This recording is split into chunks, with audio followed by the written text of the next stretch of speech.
dumarating. Diba? From online, gusto natin magkaroon ng restaurant. From restaurant, gusto natin dumami yung restaurants natin. Okay? Kung meron na tayong goal, meron tayong dream, ano naman yung sunod? We need to improve daily.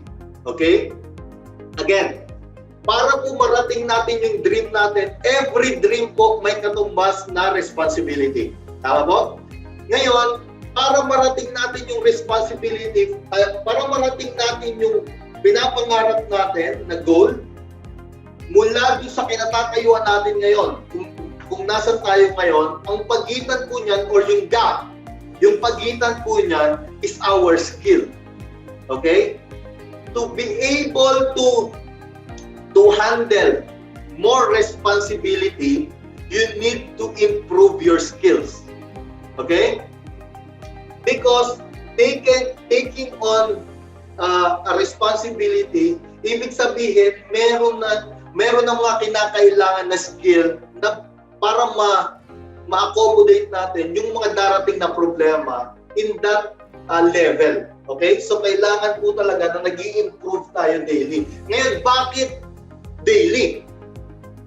Kasi ganun lang yan. Kung dalawa tayo na magkalaban sa business, okay? Magkalaban tayo sa business, and ako, nag-i-improve yung company ko daily. So, everyday nag-iisip ako, ano ba yung pwede nating i-improve? Ano ba yung pwede nating gawin? Ano ba yung pwede nating maging promo ngayon or discounts ngayon or para dumami yung clients natin? Everyday ginagawa ko yun.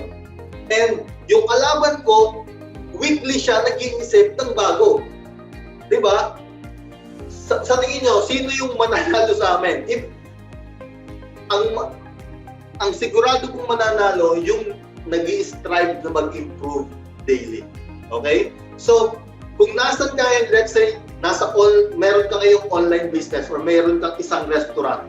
Ngayon, you want to become a bigger restaurant, di ba? Gusto mo magkaroon ng 2 restaurant. You need to improve your system. You need to improve your marketing. You need to improve your leadership skills. Di ba? Kasi kapag naging 2 na yung restaurant mo, you need to have both teams. Meron kang restaurant 1 na isang team, meron kang restaurant 2 na isang team. And you need to lead them, di ba, ng magkaibang location. So you need to have a system for that. So you need to also improve your training, yung hiring process mo, yung accounting process mo. And kailangan siyang ma-develop over time. Okay? So, what you need to do is, ano ba yung direction ko? Okay? Alam ko na yung direction ko. Ito yung gusto kong marating. Now, from where I am ngayon, dito sa mga alam ko, sa mga kaya kong gawin, ano yung mga pwede kong i-improve? Okay? Pwede kong i-improve siguro yung social media marketing namin. Pwede kong i-improve siguro yung pakikipag-usap ko sa mga customers ko. Paano ako mag-chat sa kanila, di ba? Paano ako mag-post? Kailan ako nagpo-post? Ganyan.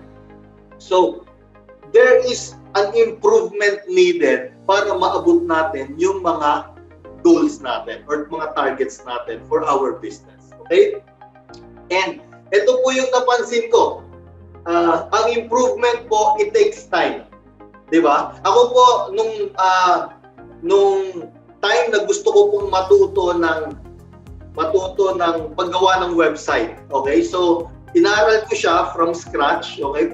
Kung paano gawin yung website. And the first time I did it, umabot po ako ng full 2 weeks para po matapos ko yung isang website. Okay? So, pinapanood ko yung nagtuturo, gagawin ko siya. Pinapanood ko, gagawin ko ulit. And para makagawa ako ng isang website, inabot ako ng 2 weeks. 2 full weeks talaga yun. Halos wala akong tulog noon because I really want to learn. Okay? And then nung natapos ko siya, sabi ko, I cannot do this ng ganong katagal. I need to improve. So, ginawa ko ulit siya. And then, nung padalawa, since medyo nakakabisado ko na siya, nung padalawang time na gumawa ko, inabot na lang ako ng 1 week. Okay? So, yung mga parts na alam ko na, so ginagawa ko siya, and then may malilimutan ako, paano nga ito gawin? balik ulit ako doon sa nagtuturo, and then gagawin ko ulit. So, umabot na ako ng 1 week. Nung patatlong website na ginawa ko, umabot na lang ako ng 3 days. Okay? So, unti-unti, nag-i-improve. And it took time. Hindi siya, gusto ko matuto nito, and after 1 day, okay na. Marunong na agad ako. Hindi. It took time. So, ngayon, after doing 10 websites from scratch, ngayon kaya ko nang gumawa ng isang website within 1 hour. Okay? Kapag talagang gusto ko siyang tapusin, kumpleto yung mga kailangan kong ilagay, within 1 hour, I can create a website. Because I improve. Okay? May mga bagay na nakabisado ko na-improve ko na, alam ko na kung paano gawin, and it became easier para sa akin. Because I strive to improve daily. Okay? So every day iniisip ko, paano ko ba ito mapapadali? Paano ko ba ito mapapaganda? Paano ko ba ito mapapabilis? Okay? And ganun din po sa mga businesses natin. Merong mga bagay na kailangan i-improve sa business natin. Tama? Meron tayong kailangan i-improve sa accounting natin. Meron tayong kailangan i-improve sa marketing natin. Meron tayong kailangan i-improve sa pag-hire natin ng tao. Siguro yung mga tao natin, pag-hire natin, pagka-training natin, bigla na lang aalis ka agad. Diba? So, sayang yung time natin. So, there are things that we need to improve. Even as a company, kami po, we always think, paano ba ito mai-improve? Paano ba ito mai-improve? Paano ba ito mai-improve? Because, hindi po nauubos yung kailangang i-improve. Kung perfect na po yung company natin, dapat po global na tayo. Di ba? Dapat sobrang laki na ng company. The fact that we are in the level that we are, ibig sabihin, meron pa tayo mga pwedeng i-improve. And nakita ko din po, kapag nag-go-grow tayo sa isang bagay or natututo tayo sa isang bagay, dun po yung pinaka nag-i-enjoy tayo. Di ba? Kapag hindi ka natututo, di ba, parang ang hirap naman ito. Pero pag kunwari may gusto kong mag-aral na sports or even in our businesses, kapag natuto ako kung paano mag-boost or mag-advertise sa Facebook, parang ang sarap sa feeling. Kunwari, nag-improve yung sales natin from, let's say, 5,000, naging 6,000 yung sales natin. Di ba? Ang sarap niya sa feeling because nag-i-improve tayo. Okay? So, ang nakita ko, mag-e-enjoy ka lang sa isang bagay kung gumagaling ka. Okay? Kung sa business, gumagaling ka sa pagmamanage ng business, gumagaling ka sa leadership skills mo, gumagaling ka sa pagmamarket ng products mo, gumagaling ka sa pag-training or pag-hire ng mga staff mo, mas mag-e-enjoy ka sa business. That's why, may nagtanong po sa akin last week lang, ano daw ang gagawin niya kung nalugi siya sa isang business and gusto niyang mag-start ng another business. Ano daw yung gagawin niya? So, ganito yung sagot ko sa kanya. Tingnan mo muna, ano ba yung mga ginawa mong tama dun sa previous business mo? Kahit nalugi siya, ano ba yung mga ginawa mong tama? Ano ba yung mga nagawa mo na sa tingin mo dapat mo talagang ginawa? And padalawa, tingnan mo rin ano ba yung mga bagay na nagawa mo na sa tingin mo hindi mo tamang ginawa. Okay? So tingnan natin yung mga nagawa natin na tama and i-improve pa natin yon. Di ba? And tingnan din natin yung mga bagay na ginawa natin. Baka hindi natin na-manage ng maayos yung pera dun sa business natin, di ba? Baka hindi natin na-manage yung mga tao. Lagi tayong galit sa mga tao natin, di ba? Lagi natin silang pinapagalitan. Ibig sabihin, hindi tama yung pagmamanage natin. Kaya umaalis sila or kinukupitan yung business, di ba? So, there are things, I'm sure, meron po tayong mga ginawa na tama and meron tayong ginawa na hindi tama. Okay?